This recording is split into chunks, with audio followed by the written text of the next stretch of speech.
game, the very core basis is Starpoint Gemini 2, but not a whole lot will remain from the game visually and even in the. I mean, it's still a tactical combat game, but we added a new layer that players and community ask us to do, and that is the ability to conquer parts of the universe for themselves, have a bigger impact on the global scale of Gemini universe. They will have their own headquarters that they will be able to build. I mean, this is just cheating right now. Yeah. So building different. Oh wow! modules. Okay, so that's you cheating to make more and more awesome space base for your, No, you will villainous have the option. plans. You will have the option to upgrade the station via this HQ overview, where you will have different modules in different phases of production, and basically I just sped it up now. So. Yeah. The main thing is all the modules you build are not visual, just for visual reference. So as you build your station, the gameplay will change. You have your own ship. You can upgrade your ship, your captain. You gain skills, experience, perks, and all the standard stuff in RPG, and you become more powerful. And you can play the game like that, entire game if you want. Right.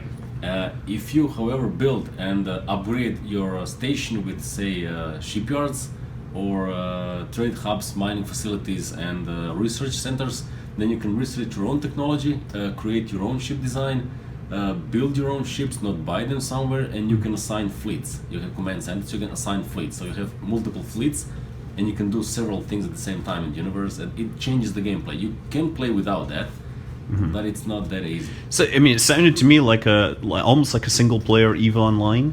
In many ways, you've got this control that's what they system. called us EVE Offline. EVE For Offline. Starpoint Gemini 2, it was called EVE Offline because of similar graphics and stuff like that, but exclusively single-player game. And I was amazed how many people in our community actually said that they would not buy Starpoint Gemini 2 if it was not single-player. Wow. So they basically, I mean, EVE Online is on the market for what? 13 years. Yeah, 13 years. I played it for 8 on and off.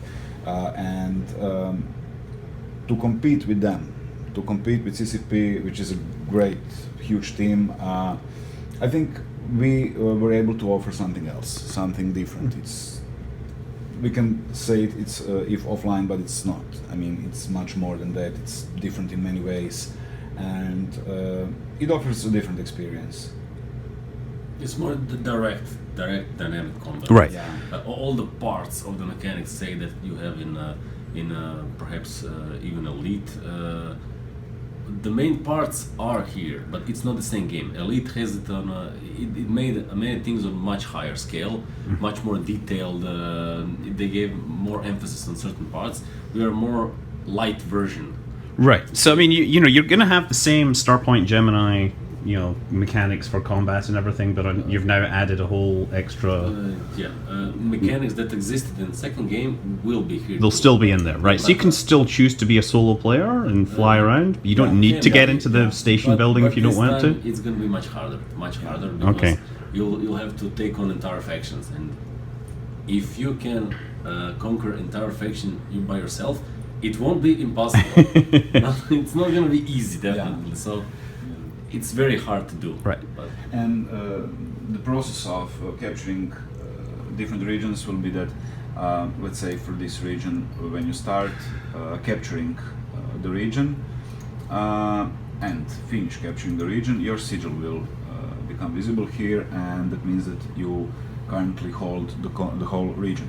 You will still need to protect your borders, to implement passive defenses on stations that are in the region, and you will also gain all the resources that are in the region, like asteroid belts, planet stuff. If Yep. planet is producing something, those resources will be available to you. So basically, you can just, of course. I mean, that's the way to win the game. Obviously, is taking things over. but this is also cheating. That's also cheating. It's gonna work as easy as this only if we accidentally remain the developer console in the game, which we did with the second game. People actually noticed that. We didn't notice that. We made a feature. They could buy ships and switch ships. So you want a bigger ship, you switched from small ship to big ship. and that's how the mechanics worked. And then people asked, why can't I store ships? I want to have all ship that I will have. I want to have a piece of each class ship. Yeah. So for different purposes. And okay, we made them. It's a garage feature, so they could store up to 5 ships inside. It was excellent, well accepted. Their idea, they loved it, and everything worked well. But we forgot to lock the number of ships, and we also forgot to lock our own save game. So when we updated the game, we made 50 updates during early access, and game really dramatically changed over that. Yeah, and the same thing we'll do here now. To people all the time. We changed almost more than 30% of the game. We changed during what they wanted, and we needed more than a week to realize that when they got updated the game, they got the garage. Everybody was happy, but everybody had all possible ships in the game stored in the garage. The garage had limitless places. They just got it with the save. They got all ships, all classes, full load, all weapons, everything. And they didn't tell us that. They actually played like a week, and then We're like, this is too easy. Someone told us, I have 120 ships, and we were, no you don't. Yes I do. He sent us a screenshot, I do, I have. And we were like, no, it's supposed to be locked for 5 ships, how? But we actually never locked it later. These are developer problems. I mean, that's great stories in game development. And some people also said that freelance missions that you can just get in the space were a bit boring sometimes and felt grindy. So this time the missions will be much bigger. I mean, freelance missions will be much bigger, and they will not have the same outcome every time. So basically, you can go to scan an anomaly, but that mission might not end as anomaly scan, but as search and rescue. Right. Stuff like that. So it will be dynamic and it will change according to the situations you find yourself in the different regions. And these are mining your asteroids and everything. Yeah, mining. Yeah, so it's. So I mean, is there a game over in the sense that if you lose your territory? No, you can always come back from that. Yes. Can you become like a pirate band roving without territory? Yes. And in second game, most people played as pirates. Yeah. Not sure why, but they loved it. Yeah. They did that. So who doesn't love space pirates? I think Eve players. No. Eve players. Yeah. We're actually thinking of adding a class pirate. We'll see if that goes well, but we were thinking about making an entire skill set for pirates. Yeah. I can't tell for sure if it's gonna be made, but since like 80% of people play like pirates, I think it will be very nice. Yeah. Like that, definitely. I do like the idea. Unlike the campaign in SPG2, this one will be much bigger. We will have branching dialogues and deeper story, and you will sometimes have missions like this one or scenarios like this one here, where you have the refugee ships and you have a resource ship, space truck, for example, and when you get attacked you will have to make a decision, but you're not forced to make any decision. So basically what will happen soon is that we will have to decide whether to protect the cargo ship or the ship with people. They will separate from pirates, and one convoy will get destroyed, the other one we will save. And there's no way to save them both? No, but there's also a possibility to just stand back, wait for them to all get killed, and then loot both of them. I mean, you won't get any reputation for action like that, but you will get more loot, of course. In every situation, you'll basically be able to choose whether you want money, moral victory, or reputation, or... But players will want it all, right? You can't get it all. That's the whole point. So the decisions you make, what we made this time, it won't have direct impact on the mission you play right now. So you do something bad, and now something bad will happen to you. Yeah. It won't. The mission will be the same as you made no choice. Yeah. But the difference will be your choices will stack up. So much later in the game, if you did whatever you did and made everybody angry, what will happen is as your empire grows, when you become a serious threat to big factions, they're farther away from you on the map. So eventually you will get in contact with them. Yeah. So at that time they will consider you dangerous because you're spreading too fast and you came from the previously destroyed empire and you're suspicious. You're probably here to restore the empire. I mean, you're not, but that's what they think. So you're danger to them. and what you did previously in the game, it will have an effect at that point. So when the big faction attacks you, you get in conflict with them, and you can't avoid it. It's for storyline. So then the flow of game will change. If you made diplomatic alliances, you helped someone trade, you'll help some faction in the war which they had with some other faction. Then when all hell breaks out, big faction will attack you, and small factions will probably ally with you. It will change the gameplay. But if you are a space thug and you decide to punch them around, and that will help you because you're gonna spread fast at the beginning. It will actually make your game easier at the beginning because it's easy to smack a small faction at the beginning. And why build my own ships? I'm gonna take theirs. It's easier. You can steal their ships, you can board their ships and steal them away. Finished. So it's gonna help you at the beginning, but later you're not gonna have any allies. So most likely scenario later is when the big faction attacks you. Big faction will get allied with your enemies, smaller with factions. the previous people you've screwed over. over. By 7 factions at the same time, and you will defend on your own. So you need to, figure out how to play as a thug earlier, and then make friends, and Yeah, or if you are, for example, pirate or outlaw, you'll have some access to some fun options of playing, which you can't do if you're a local faction. But for example, it's very smart not to spread your empire too far. Right. You don't have a set how far you need to go. The conquest will be a separate mode if you want to just conquer the Gemini. That will be a separate mode. Nobody's gonna force you. But as a pirate, you'll have access to a large number of smaller ships, improvised ships, stolen ships, stuff like that.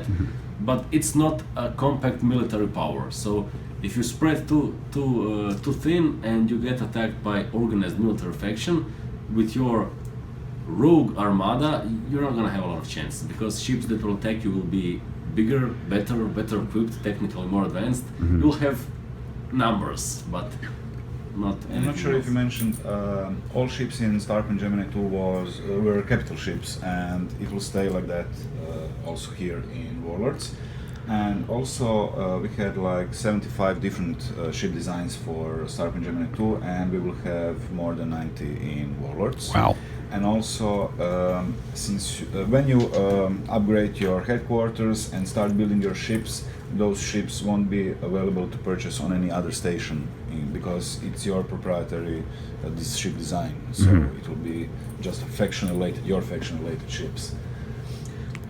The one thing I also What have you got here? mention, Big book of designs. It's a 24-inch, we- like a we- screen, but old school. we missed plasma screen, so we made this. You know that's going to work even in a power cut. We had the ship classes are the same as in previous game. The ship design are different. Not a single ship the same.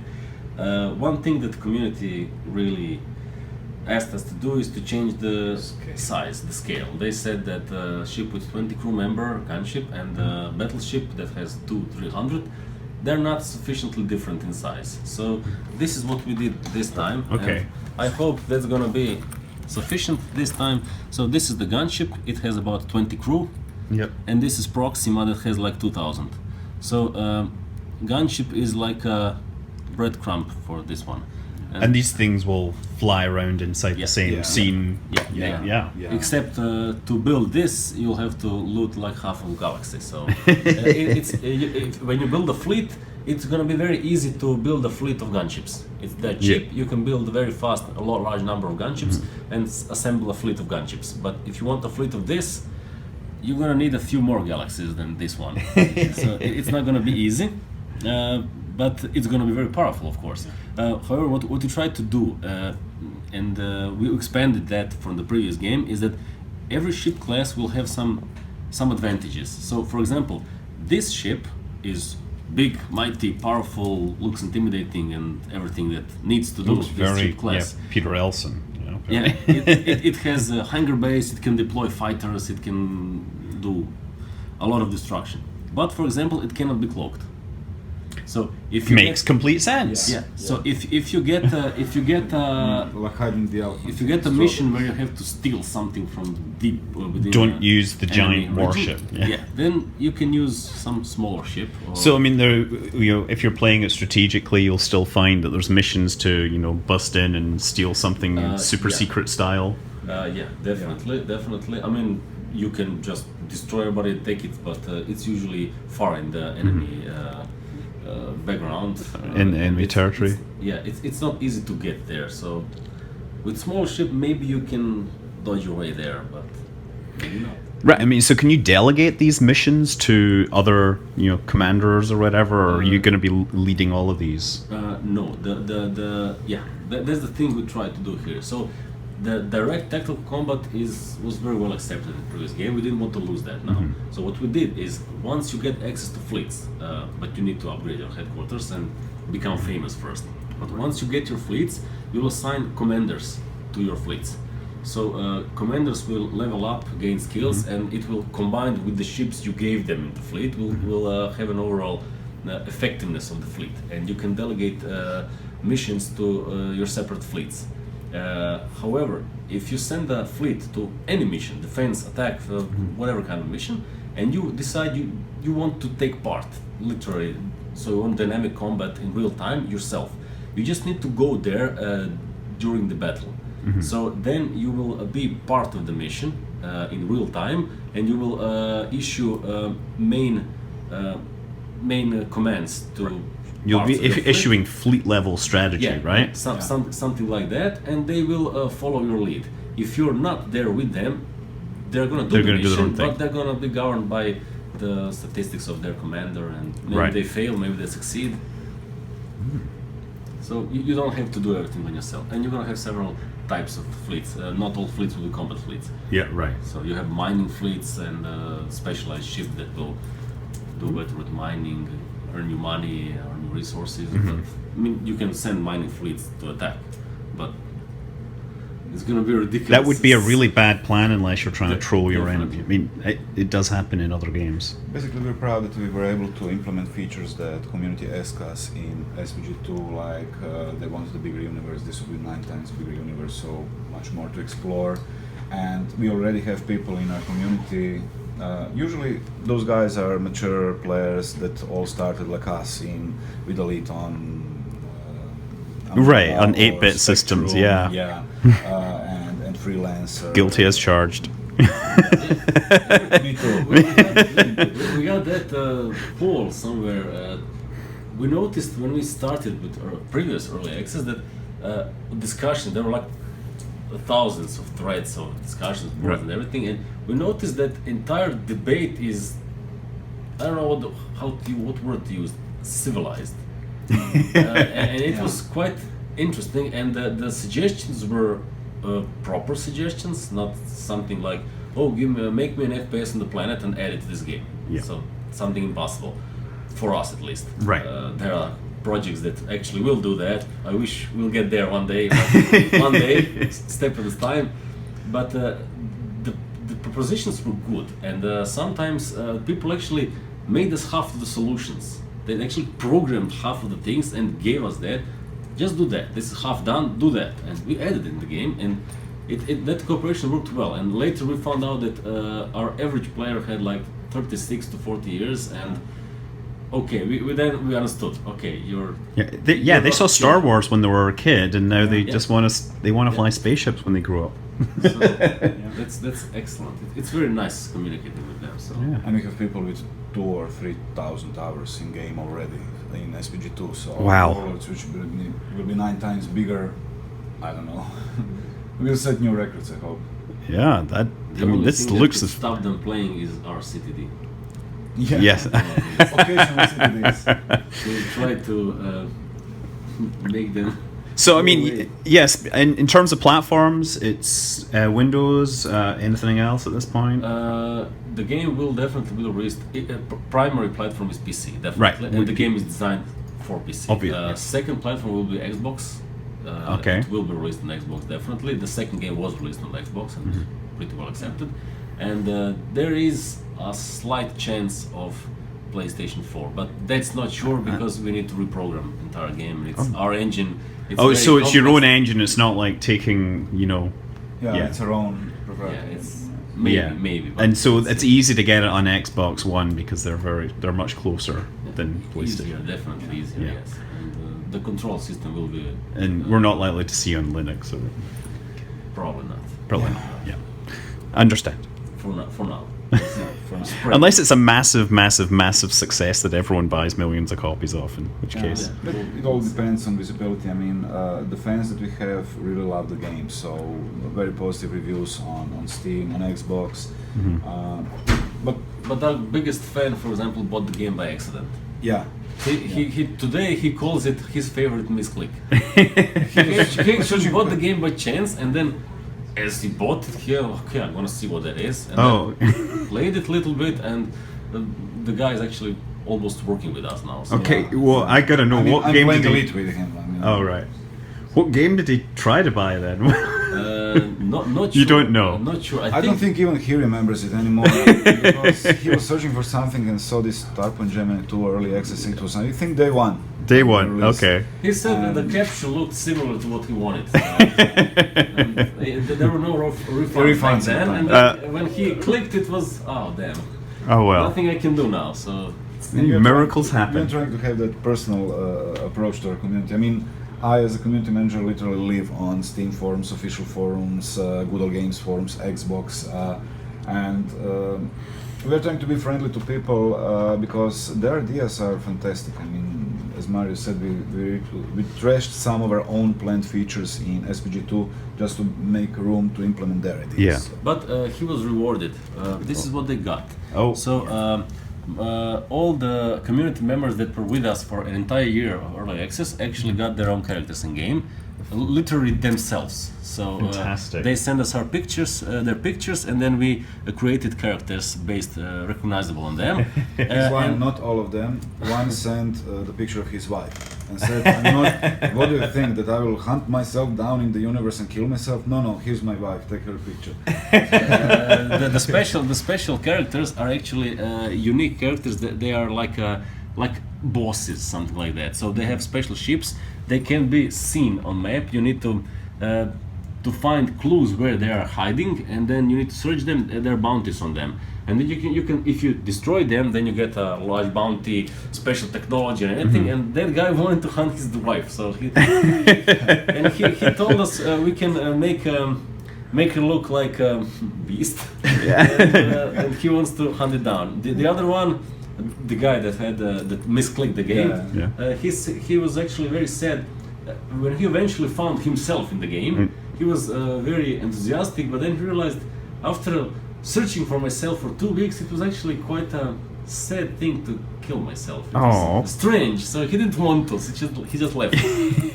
But that's what he asked for. So. Yeah. And of course, he's an old school hardcore player. Ooh, I mean, more Elite is art. hardcore, and he's also playing on Extreme.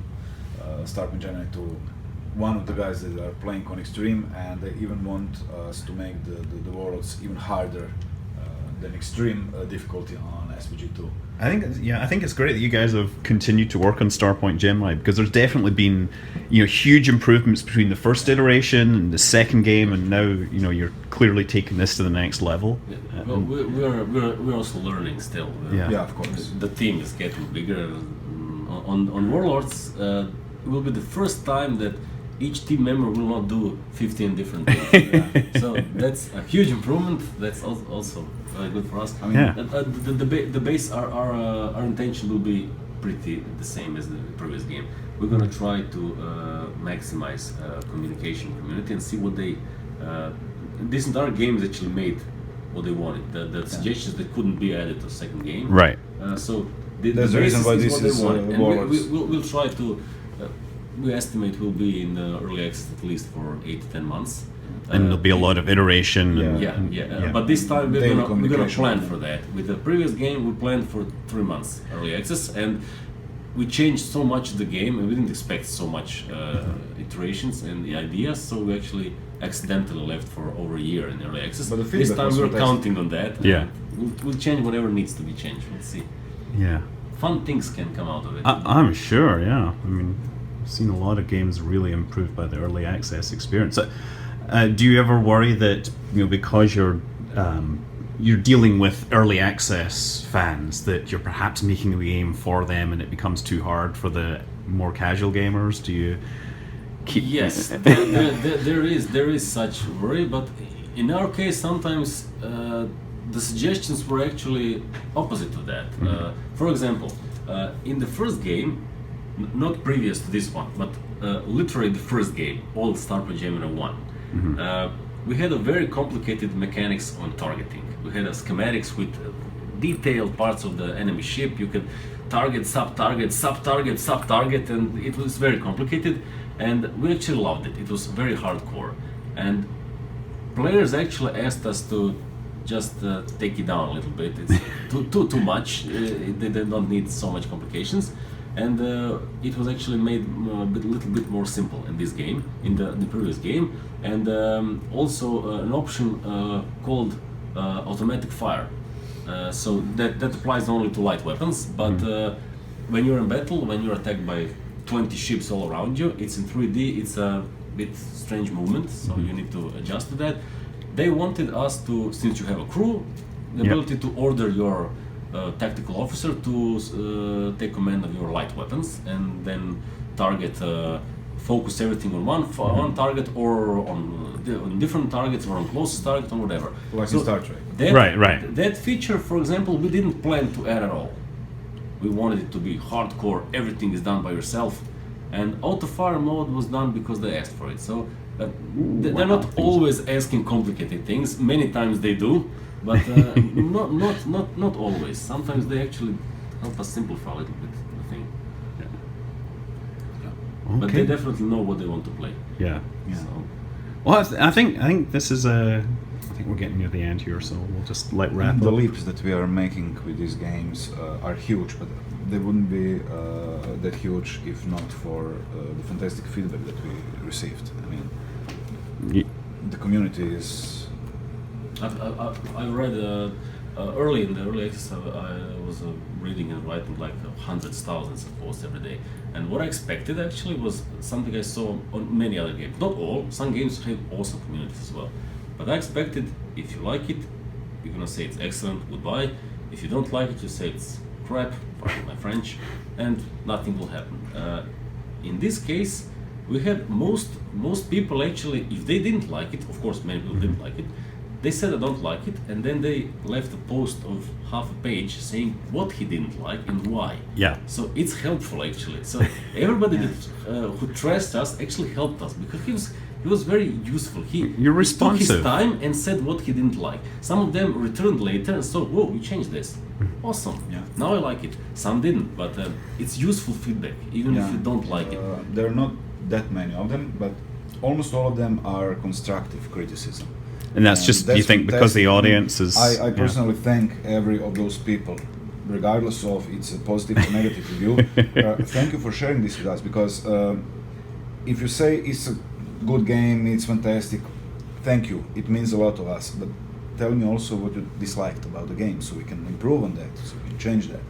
And rarely you can see negative review like screw this piece of shit or something like that. Because people are constructive. Mind your manners. Yeah. Well, anyway, thank you very much. I'm really looking forward to this. I'm looking forward to have a chance to play it, and I'll hope to give it more time to play it this time. To send you the key as soon as we release in early access, and judging by what happened before, keep in mind that first early access version will probably be absolutely not similar to The final version. product. Yeah. So what happened with the second game, it was unrecognizable completely. Yeah. So, but it was better. So if this changes completely but gets better, I don't mind. So I can live with that. And we also forgot to say that we have a strong modding community, because the game is completely open for modding, and we have Star Trek mods, Star Wars ships. People are doing complete conversions in Steam Workshop. Unfortunately, it's just limited to Steam. Right, Steam Workshop, games okay. or Xbox, but we have very creative people in the community. using the opportunity. Star to Destroyer in this engine really looked awesome. Yeah. I'd love to show it to you, but copyright issues. Copyright and stuff, issues, so, yes. You can't be we're seen not. to be But condoning there it. were Actually, Normandy don't- from Mass Effect, I Star actually don't know who Destroyers. made that Star Yeah. Destroyer, but it actually looked great. Yeah. The texture on the ship in this engine, it looked better than any of our ships. Yeah. Well, I I'm think sure I once need it's to find released. the man and offer him a job.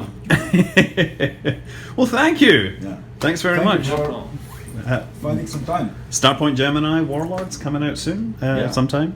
in Uh, April. Eventually getting released. In a month and in full release when it's done. Okay. When the community allows it. Yes, when the community allows it. Well, thank you very much.